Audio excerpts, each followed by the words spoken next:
여러분, 우리나라가 이렇게 경제 발전을 이룬 것도 또 복받은 나라가 된 것도 하나님을 믿어서입니다. 그러면 이제 아멘 분명히 하시겠죠. 그런데 이제 이거는 좋아요. 왜냐하면 우리가 어떤 것이든 하나님의 은혜로 받아들인다라는 우리의 신앙 고백이 있기 때문에 그렇습니다. 그런데 한번 우리는 생각해 보았으면 좋겠습니다. 어떤 막 홍수가 났는데 어떤 교회가 물에 잠기지 않았어요. 그럼 그 교회는 우리는 교회는 하나님의 은혜로 물에 잠기지 않았습니다. 그런데 이게 되게 상대적인 거거든요. 반대로 물에 잠긴 수많은 어떤 주택들이나 상가나 피해를 입은 사람들에게 그들에게는 하나님의 은혜가 임하지 않은 것이기 때문에 그렇습니다. 은혜라는 것은 남과 다르다라는 것을 구별하기 위해서 우리가 은혜입니다라고 말할 수 없어요. 교통사고가 났는데 버스에서 어떤 신앙이 있는 사람이 한 정거장 미리 내렸는데 이후에 그 버스가 사고가 났다라는 거예요. 나는 하나님의 은혜로 나는 사고가 나지 않았습니다. 그리고 자기는 하나님의 은혜인데 그 나머지 사람들은 하나님의 은혜가 없어서 다 사고를 나고 사상을 입게 된 것이라고 한다면 우리는 은혜라는 말을 쓸 때 좀 조심해야 된다는 그런 생각을 하게 됩니다. 물론 우리의 겸손한 고백의 차원에서 하나님의 은혜가 있었습니다. 이렇게 말할 수는 있겠죠. 코로나 시기를 거치면서 어떤 모 교회 목사님이 우리 교회는 하면서 코로나로 인해서 어떤 사람이 돌아가시거나 이런 일이 없었습니다. 하나님의 은혜입니다. 하지만 또 다른 교회는 그런 아픔을 겪고 많은 문제를 겪었던 그런 교회가 분명히 상실을 경험했던 교회가 있습니다. 그러니 우리는 이것을 조심해야 된다라는 얘기죠. 어떤 이런 동남아시아 이런 쪽에 그런 나라들마다 쓰나미가 오고 자연재해를 입었을 때 이렇게 말하는 사람들을 보았습니다. 저들은 하나님을 믿지 않아서 저렇게 자연재해가 오고 하나님을 믿지 않고 우상을 섬기는 나라라서 저렇게 재난을 입는다라고 그렇게 말을 꺼내는 것들이 과연 이게 은혜 받은 어떤 사람들의 모습일까 생각을 다시 해보면 좋을 것 같습니다. 우리가 예수를 믿으면 구원받고 복을 받는다. 물론 복을 받는 것은 맞습니다. 하지만 우리의 신앙에 자꾸만 조건이 들어와서는 안 됩니다. 믿음은 행위가 아니기 때문에 그렇습니다. 믿음은 은혜라고 합니다. 믿음이 조건이 되어서 복받았다라는 말을 우리에게 알려주는 것은 아닙니다. 우리가 받은 구원은, 여러분들이 받은 구원은 우리가 행한 것에 대한 대가도 아닙니다. 선물이라고 하죠. 그래서 오늘 말씀의 제목도 하나님의 선물 구원이라고 말씀의 제목을 정해 보았습니다. 선물입니다. 내게서 이유가 없습니다. 내가 하나님 앞에 이런 복을 받을 만한 원인을 제공하지 않았습니다. 그럼에도 불구하고 어떤 선한 결과를 얻은 것이 무엇이냐면 은혜라고 하죠. 그래서 에베소서 오늘 이 말씀에도 너희는 그 은혜에 의하여 믿음으로 구원을 얻었으니 이것은 너희에게서 난 것이 아니라 하나님의 선물이라고 얘기합니다. 행위에서 난 것이 아니니 이는 누구든지 자랑하지 못하게 함이라라고 말씀해주고 있죠. 비슷한 말씀이 구절이 로마서 말씀에도 있는데 로마서 3장 말씀에 27절 28절 말씀에 보면 자랑할 데가 어디 있냐, 무슨 법으로 어떤 우리의 행위로 아니 오직 믿음으로 되는 거다. 28절 말씀에 이렇게 말하죠.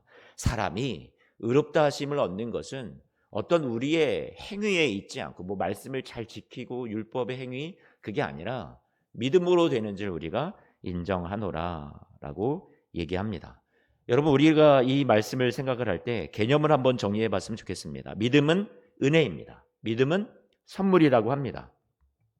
그러면 믿음을 설명할 때 동의어가 되는 비슷한 개념은 은혜와 선물이라는 거죠. 그러니 여러분들이 예수님을 내가 믿어드렸다 그래서 내가 구원을 받았다 자꾸 조건으로 우리가 이해해서는 안 됩니다. 믿음이라는 것이 갖고 있는 기본 개념은 은혜요 선물이라는 것이죠. 믿음의 반대 개념은 그럼 뭐라고 성경에서 우리가 지금 방금 읽었던 말씀에서 찾을 수 있습니까? 로마서 3장과 에베소서 2장 말씀에서요. 믿음의 반대 개념은 행위라는 거죠. 그리고 어떤 율법, 법이라는 거예요. 내가 이만큼 했으면 하나님이 나한테 이만큼 주셔야 된다라는 그게 믿음의 반대 개념이라고 볼 수 있겠습니다. 다시 말하면 원인을 내가 제공했고 그 원인에 합당한 결과물을 내가 하나님으로부터 받았다. 이것은 보수가 되는 거고요. 자기 공도가 되는 거고요. 대가가 되는 겁니다. 내가 이만큼 했으니까 하나님 나한테 이만큼 주셔야죠. 여러분, 그것은 인과율이고 인과 법칙이라고 하죠. 하지만 하나님이 우리에게 주시는 것은 은혜의 법칙입니다. 그런데 우리는 자꾸만 예수를 믿으면 구원을 얻는다라는 믿으면이라는 말을 자꾸만 우리가 강조하면서 또 이것에 많이 익숙하고 교육을 받아와서 조건으로 삼는다라는 거예요. 내가 이만큼 믿으면, 우리나라가 이만큼 믿었으니까 부강한 나라가 되고 잘 사는 나라가 되고, 여러분, 믿어서 구원을 대가로 얻고 안 믿어서 대가로 구원을 얻지 못하고 복을 받지 못한다. 하나님이 그 나라는 재난을 내리신다. 여러분, 정말 믿음을 모르는 겁니다. 선물이라는 게 무슨 뜻입니까? 선물이란 대가를 치르지 않고 받는 것을 선물이라고 합니다. 은혜와 동일한 거죠. 이유 없이 어떤 결과를 얻었을 때 우리는 그것을 뭐라고 불러요? 은혜라고 하죠. 그러니 은혜를 받았다라는 것은, 우리가 선물로 받았다라는 여러분의 믿음은 여러분이 어떤 하나님 앞에 행하는 것이 하나도 없어도 된다, 이 얘기를 하는 게 아니고요. 원인과 결과의 법칙으로 우리가 이것을 구원을 받았다라고 생각하지 말라는 것을 우리에게 얘기해 주고 있는 겁니다. 예수를 믿으면 구원을 얻는다라는 뜻은 예수로 인하여, 원인과 결과의 법칙이 아닌 예수로 인하여 이유와 조건이 없는 은혜와 선물의 법으로 우리가 구원을 받았다라는 거예요. 나의 이유, 나의 조건이 아니라, 나에게 있는 원인이 아니라 예수로 인하여서 우리가, 나는 없는데 내가 없는 그것을 예수님이 만들어 주셔서 우리가 구원을 받았다라는 얘기가, 예수를 믿으면 구원을 받는다라는 말의 의미지, 내가 예수님을 믿었기 때문에 당신은 안 믿었기 때문에 저 나라는 제대로 못 믿기 때문에, 이런 의미가 되지 않는다라는 말이죠. 믿음이라는 것은 행위가 아닙니다. 그래야 복음이 되는 겁니다. 복음이라는 말은 그대로 복된 소식이고 기쁜 소식이죠. 그런데 자꾸만 이 복된 소식을 자꾸 자격으로 만들어 갑니다. 우리가 신앙생활을 오래 하다 보면 우리도 자꾸 하나님 앞에서 내가 이만큼 해야지 기도응답을 받고, 이만큼 해야 은혜를 받고, 이만큼 해야 우리가 성공하고 일이 잘 풀릴 것 같은, 우리가 가진 믿음을 하나님 앞에 보여드려야지만 하나님께서 우리에게 기도응답이든 잘되게 하든 자녀가 성공하든 이런 것들을 주실 거라고 생각하는 마음으로 자꾸 변질되어 간다라는 거죠. 이 믿음을 자꾸 조건으로 제시해서 사람들에게 결단을 요구하는 것도 우리 교회 안에 많이 있죠. 긍정적으로 생각하면 좋은 영향이 있겠지만, 반대로 생각하면 믿음이 자꾸 은혜가 아니라, 선물이 아니라 우리의 차원의 결단과 우리 차원의 의지가 되어가는 모습으로 바뀌어갈 수도 있다는 위험을 바라보게 됩니다. 이유와 원인이 우리에게 있지 않습니다. 그래서 오늘 에베소서 2장 말씀에 9절에 또 말씀해 주는 것이 무엇이냐면, 자랑하지 못하게 하려 함이라라고 말씀하고 있죠. 믿음이 자기 자랑이 돼서도 안 되고요, 자기 공로가 되어서도 안 됩니다. 은혜를 입은 자는 여러분, 자랑을 할 수 있을까요? 아니요, 할 수 없죠. 내가 가지고 있지 않았다라는 것을 알기 때문에 자랑을 할 수가 없는 겁니다. 여러분들이 잘 아는 성경의 대표적인 인물로 제가 맨날 두들겨 패는 인물이 하나 있는데, 그게 아브라함이죠. 우리는 아브라함을 막 떠받들고 신앙의 영웅으로 우리를 늘 생각을 해왔던 인물이었습니다. 저 역시도 그랬고요. 그런데 성경을 알면 알수록 이 아브라함은 정말 아무것도 아니구나, 나와 똑같구나, 이런 생각을 감히 해보게 됩니다. 로마서 4장 말씀을 보면 우리에게 얘기해주는 아브라함이 어떤 사람인지를 얘기해주죠. 4장 말씀을, 로마서를 보니까 이렇게 말씀합니다. 4장 1절에 그런즉 육신으로 우리 조상인 아브라함이 무엇을 얻었다 하리요. 육신으로 어떤 자신의 능력, 자신의 몸에 가진 어떤 행위, 이런 것으로 무엇을 얻었을까요? 아니요. 2절 말씀을 보니까 이렇게 말합니다. 아브라함이 행위로서 의롭다 하심을 받았으면 자랑할 것이 있으려니와 하나님 앞에서는 없대요. 이 아브라함이 자신이 가진 어떤 믿음, 자신이 가진 의, 자신이 가진 조건, 원인, 하나님 앞에 제공한 적이 한 번도 없다라는 얘기입니다. 여기서 행위가 뭡니까? 자기 공로예요. 자기가 원인이 되는, 그래서 의롭다라는 결과를 만들어냈다라는 게 아브라함인가요? 아니요. 하나님 앞에 의롭다고 합격을 받은 게 아브라함이 아니래요. 하나님 앞에서 아브라함은 자랑할 게 없다라고 지금 얘기를 하고 있잖아요. 그러면 그 공로와 원인과 자격이 누구에게 있다는 얘기예요? 하나님에게 있다라는 얘기죠. 3절 말씀을 보니까 성경이 무엇을 말하느뇨?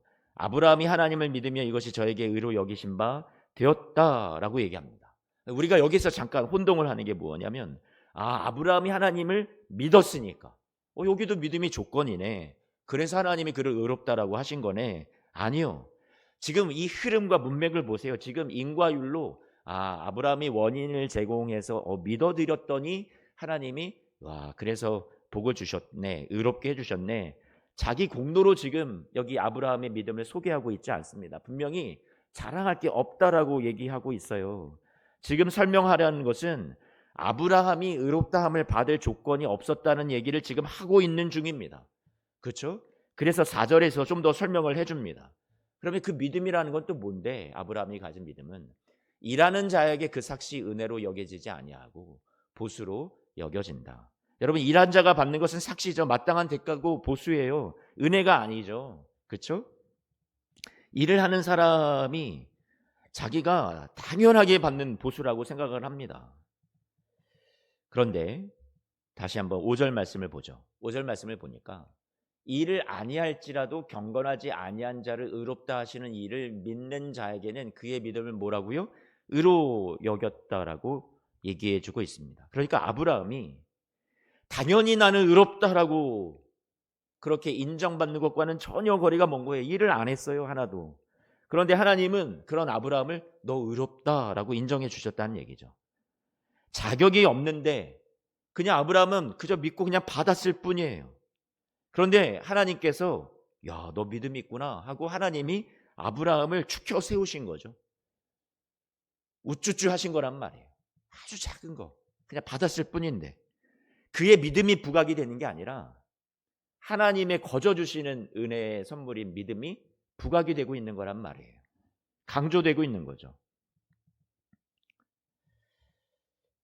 바울이 지금 이 아브라함이 가진 믿음이라는 것도 하나님이 거저 주신 믿음이고 선물이라는 것을 자격 없는 자에게, 일하지 아니한 자에게, 아브라함 같은 평범하고 스스로 하나님을 찾지도 않고 의롭다라고 할 만한 조건이 스스로에게 있지 않은 원인이 없는 아브라함에게 하나님이 믿음마저도 주시고 그에게 의를 선물로 주셨다라는 것을 강조하려고 이 말씀이 있는 거죠. 그래서 바울이 계속 이어서 이런 얘기를 합니다. 6절 말씀에 일한 것이 없이 하나님께 의로 여기심을 받는 사람의 복에 대해서 다윗도 얘기했다. 다윗이 뭐라고 얘기했길래요? 7절 8절 말씀에 같이 한 번만 읽어볼게요. 이 말씀은 함께 읽어보죠. 시작. 불법이 사함을 받고 죄가 가리워짐을 받는 사람들은 복이 있고 주께서 그 죄를 인정하지 아니하실 사람은 복이 있도다. 남과 같으니라. 아멘. 우리는 자격과 원인이 없는데 우리의 불법이 사함을 받고 죄가 가려짐을 받았다라는 거예요. 주께서 여러분들을 바라보면서 그 죄를 너 죄인이야 하시는 것이 아니라 난 너가 죄인이라고 인정할 수 없어. 너는 예수 그리스도 내 아들을 통해서 대속의 죽음을 통해서 의로워진 존재가 되었으니까 라고 여러분을 그렇게 인정해 주시는 거죠. 이 말씀에서 하고 싶은 얘기는 뭔가요? 아브라함, 아무것도 아닌 우리와 방불한 자를 불러 다시는 우리의 잘못과 부족함으로 실패할 수 없는 하나님이 주시는 은혜의 선물인 믿음과 그리고 저와 여러분 안에 당신의 의지로 이끌어 가시는 그 구원이 마침내 이 아브라함 안에 이루어지고 저와 여러분 안에도 이루어질 수 있다라는 것을 모델로 우리에게 보여주신 이야기라는 거죠. 그래서 로마서 4장 말씀을 지금 계속 좀 나누고 있는데요. 18절 말씀을 보니까 이렇게 말합니다. 아브라함이 바랄 수 없는 중에 바라고 믿었다라는 거예요. 그러니까 여기서도 우리가 오해를 하는 것이 와, 바랄 수 없는 중에 아브라함은 믿었대. 믿음이 진짜 대단하지 않아? 아니요. 여러분, 여기서 바랄 수 없는 중에 바랐다라는 건 아브라함도 안다라는 거예요. 본인에게 자격이 없고 원인이 없고 이유가 없다라는 것을, 하나님 앞에 내가 무언가를 할 수 없는 것 중에서, 바랄 수 없는 것 중에서 바라고 믿었다라는 것은 아브라함의 공로가 지금 여기서 강조되고 있는 게 아니죠.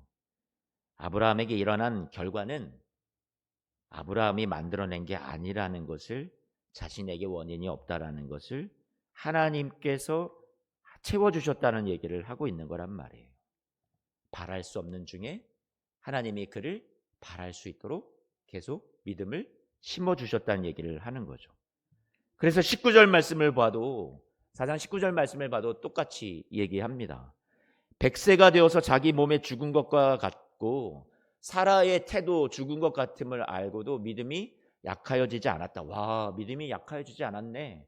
아니요, 여러분, 성경을 보면 아시겠지만 아브라함도 웃었고 사라도 하나님을 비웃었단 말이에요. 에이, 하나님 망측하고 민망하게, 지금 내 나이가 뭔데, 몇인데.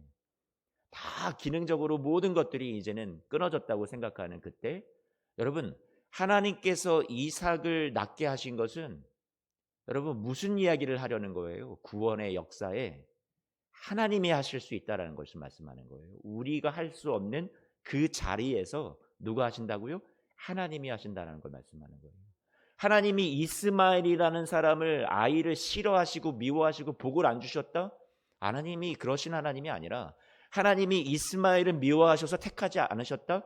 이삭만 택하셨다? 아니란 말이에요. 이삭을 하나님께서 주시고 이삭을 통해서 하나님께서 약속의 예수 그리스도를 우리를 위해서 보내주신다라고 약속하신 것은 무슨 것을, 어떤 것을 우리에게 말씀해 주는 메시지가 담겨 있냐면, 너희가 할 수 없는 그 자리에서, 이스마엘이라는 것은 아브라함이 만들어낼 수 있는 조건이란 말이에요.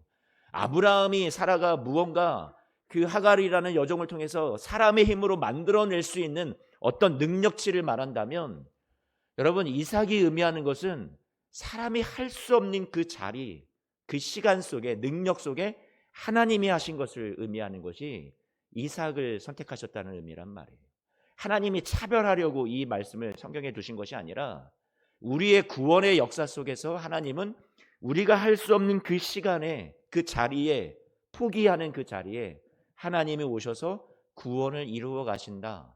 그 얘기를 하려고 이삭 얘기를 우리에게 남겨주신 거죠.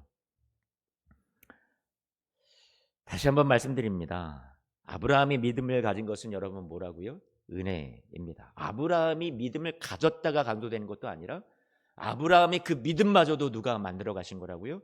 하나님이 만들어 가신 겁니다. 그래서 자기 공로가 아닙니다. 자기 조건도 없습니다. 하나님이 조건이 되신 거죠. 하나님이 아브라함의 의로움을 만들어내셨다는 얘기가 되는 겁니다. 이것이 오늘날 우리가 이 신약 시대에 와서, 여러분 안에 조건이 없으니까, 여러분, 이 조건을, 여러분을 구원해야만 하는 그 조건을 만들어 주시기 위해서 당신의 아들 예수 그리스도를 이 땅에 보내주셔서 우리를 위해서 대신 고난받게 하시고 우리의 모든 죄를 다 씻어주시고 저와 여러분들을 죄와 사망에서 건져주시고 심판으로부터 건져주시고 저와 여러분들을 모든 저주에서 건져주신 그 조건이 누가 되어주신 거예요? 예수 그리스도가 되어주신 거죠. 우리는 조건이 없었으니까요. 그런데 이게 조건이 돼서 내가 어떻게 예수를 영접했고 어떻게 회개했고 어떻게 각오를 했느냐에 따라서, 그래서 이것이 우리의 구원의 근거로 남아 구원의 이유가 되어서, 여러분, 우리가 이것을 오해하는 때가 생기게 됩니다. 구원을 여러분의 결단과 여러분의 의지로 이루어지는 것이라고 생각하시나요? 구원은 여러분의 결단과 여러분의 의지로 이루어지는 것이 아니라 하나님이 하시는 거고 하나님이 이루실 것이 구원이라는 말이에요. 내가 이 구원을 얻은 게 맞나? 내가 하나님의 사람이 맞나? 여러분, 우리는 고민을 합니다. 그 사람은 하나님 앞에 신앙이 신실하다 보니까 여러분, 이런 고민을 분명히 갖게 되는 거죠. 그런데 하나님께서 저와 여러분 안에, 여러분, 우리가 이 구원의 확신이라는 것을 갖기를 원한다면 여러분, 이 구원의 확신이라는 것은 나의 차원에서의 구원의 확신일까요? 하나님, 내가 불안합니다. 내 감정이 흔들립니다. 내가 요즘 내 모습을 보면 말이 아닌 것 같고 내 신앙도 떨어지는 것 같고 영적으로 다운돼 있어서 가라앉아 있어서 내가 이게 하나님 구원을 받을 수 있을지 불안하기만 합니다. 두렵습니다. 이런 생각이 들 때가 많이 있죠. 구원의 확신이라는 것은 여러분들의 이 롤러코스터처럼 오르락내리락하는 여러분의 신앙의 모습에 따라, 의지에 따라, 내 결단에 따라, 내 감정에 따라 여러분의 구원이 흔들릴까요? 구원의 확신이라는 것은 우리 차원에서의 확신이 아니라 하나님의 사랑의 확신이 구원의 확신인 거예요. 여러분을 하나님이 얼마만큼 붙드시고 계시고 여러분의 인생을 얼마만큼 사랑하시느냐는 그 사랑의 확신이 저와 여러분들이 가져야 되는 어떤 확신이에요? 구원의 확신이라는 말이에요. 하나님은 얼마나 여러분 확실하신 분입니까? 우리가 그 확실하신 분을 믿는 확신이 여러분이 가져야 되는 구원의 확신이지, 내가 얼마큼 결단을 했느냐의 확신이 여러분의 구원의 확신이 아니라는 얘기를 말씀드리고 싶습니다. 그래서 로마서 말씀에 제가 오늘 8장 말씀을 또 넘겨서 여러분들에게 설명하고 싶은데요. 그래서 사도 바울이 여러분에게 진짜 가져야 되는 확신이 뭔지를 알려줍니다. 그게 뭐냐면 우리 차원에서의 확신이 아니란 말이에요. 사도 바울은 분명히 그 앞에 7장에서 오라 이 사망의 몸에서 누가 나를 건져내랴, 자기 너무 괴롭거든요. 내가 참 부족한 사람인 것 같고 아직도 죄인인 것 같고 아직도 하나님의 법을 따르지 않는 죄의 법을 따르는 내 모습이 있고, 이런 내가 구원받을 수 있을까 흔들릴 수 있잖아요. 그러한 성도들에게 또 자신에게 쐐기를 박는 확신에 찬 그런 구원의 확신에 대해서 얘기를 해주는 게 무엇이냐면 로마서 8장이죠. 8장 29절 말씀을 좀 봤으면 좋겠는데요. 이렇게 말합니다. 하나님이 미리 아신 자들을 또한 그 아들의 형상을 본받게 하기 위하여 미리 정하셨으니, 여러분을 그렇게 하나님께서 정하셨대요. 이는 그로 많은 형제 중에서 맏아들이 되게 하려 하심이라. 여러분들을 하나님이 부르실 때부터 어디까지 내다보셨냐면 그 아들 예수의 형상을 본받는 존재로 하나님이 만드시려고 여러분을 미리 정하시고 불러주셨다는 얘기예요. 또 그 말씀 밑에 30절 말씀을 보니까 미리 정하신 그들을 부르시고 부르신 그들을 또한 의롭다 하시고 의롭다 하신 그들을 어떻게 하신다고요? 영화롭게 하셨느니라. 여러분, 여기에 등장하는 하나님의 구원의 역사, 하나님의 일하심을 보면 하나님이 예정하시고 부르셨고 구원하셨고 완성하셨다라고 얘기합니다. 여기에 나오는 모든 동사가 다 완료형으로 되어 있다라는 얘기예요. 우리는 주의를 기울여야 합니다. 하나님이 바울을 통해서 이 말씀을 저와 여러분들에게 무엇으로 주시냐면 확신으로 주신단 말이에요. 완료형으로 주고 있단 말이에요. 하나님이 그렇게 작정하신 거예요. 그렇게 일어날 수밖에 없는 일이라고, 이미 당신이 이루신 일이라고 말씀하신 거죠. 하나님이 이루어 가시는 여러분의 구원의 역사에 여러분 어떤 사람이 개입해서 이것을 방해하고 이 구원을 취소하고 여러분 이 하나님이 하시는 구원의 놀라운 은혜의 역사를 회방할 수 있다면, 방해받는 일이 있다면 여러분 하나님이 하나님 되지 못하는 거죠. 저는 그렇게 생각을 하거든요. 아니, 하나님이 이루어 가고자 하시는 일이 한낱 피조물인 인간에 의해서 방해를 받아서 하나님이 당신이 우리를 구원하시는 일을 못 이루신다면, 여러분 인간이 고집을 부려서 하나님이 하시고자 하시는 당신의 계획이 실패하는 일이 있다면 그러면 하나님의 주권은 없는 거죠. 지금 사도 바울이 얘기하고자 하는 것은 무엇이냐면 방해할 수 없다라는 거예요. 하나님이 여러분의 삶을 붙드시는 그 붙드심이, 여러분을 향한 하나님의 사랑이 마침내 승리할 수밖에 없다라는 것을 말씀해 주고 있는 거죠. 그래서 로마서 8장 30절 말씀 이하에 31절 말씀을 보니까 여러분 뭘 얘기하고 있어요? 하나님이 우리를 편드시면 작정하고 여러분을 살리시겠다고 구원하시겠다는 의지를 가지신다면 누가 감히 그 하나님의 의지를 꺾을 수 있겠느냐? 아무도 그 하나님을 꺾을 자가 없다. 31절 말씀하고 있는 거예요. 대적할 수 없다라는 거예요. 32절 말씀을 보면 하나님이 여러분을 구원하시기로 작정하신 것은 자기 아들을 아끼지 아니하시고 여러분에게 주셔서 여러분이 교회를 다니고 예수님을 믿게 하신 것에서 끝나는 것이 아니라, 거기서 끝난 게 아니라 그 아들과 함께 여러분이 이 신앙생활하면서 구원의 완성을 이루는 그날까지 아들과 함께 필요한 모든 것을 우리에게 어떻게 해주신다고요? 주신다라고 사도 바울이 말하고 있는 거죠. 여러분 사람의 차원에서의 결단과 의지, 여러분 그 구원의 확신을 지금 사도 바울이 말하고 있어요? 아니요. 하나님이 얼마만큼 확실하신 분인지 여러분의 구원을 이루시는 데 있어서 그 하나님의 확신을, 하나님이 주시는 구원의 확신을 여러분에게 강조하고 있는 말씀이라는 말이에요. 하나님이 여러분을 향하여 펼치시는 구원의 힘과 의지를 그 무엇으로 막을 수 있겠는가? 이게 우리가 가져야 되는 구원의 확신이란 말이죠. 사도 바울은 확신하고 있었단 말이에요. 33절 말씀이요. 로마서 8장 33절. 누가 능히 하나님께서 택하신 자들을 고발하리요. 의롭다 하신 이는 누구라고요? 하나님이시라고요. 하나님을 패배시켜야만 여러분의 구원을 실패시킬 수 있다는 거죠. 사도 바울이 감격에 겨워서 얘기합니다. 그런데 그 주님이 34절 말씀에 누가 정죄하리요? 정죄도 못한대요. 죽으실 뿐 아니라 다시 살아나시는 이는 그리스도 예수신데, 여러분을 위해서 죽으실 뿐 아니라 여러분을 위해서 승리 주시려고 살아나셨을 뿐만 아니라 지금도 하나님 보좌 우편에서 여러분을 위해서 무엇하신대요? 기도해 주고 계신대요. 대단한 하나님의 강력한 의지 아닙니까? 35절 말씀부터 제가 읽어드릴게요. 누가 우리를 그리스도의 사랑에서 끊으리요? 환난도 공고도 박해도 기근도 벗은 몸 적신도 위험도 칼도, 여러분 어떤 것도 없대요. 37절 말씀에 이 모든 일에 우리를 사랑하시는 이로 말미암아 우리는 넉넉히 이긴대요. 38절 39절 우리 함께 한번 읽어봅니다. 시작. 내가 확신하노니 사망이나 생명이나 천사들이나 권세자들이나 현재일이나 장래일이나 능력이나 높음이나 깊음이나 다른 어떤 피조물이라도 우리를 우리 주 그리스도 예수 안에 있는 하나님의 사랑에서, 아멘, 이 확신을 가지시기를 여러분 축복합니다. 구원의 확신을 체험에 의존하면, 감정에 의존하면 위험합니다. 어떤 분들은 회심하고 예수님을 믿기 전과 믿고 난 이후에 어떤 드라마틱한 어떤 구원이 있는 거죠.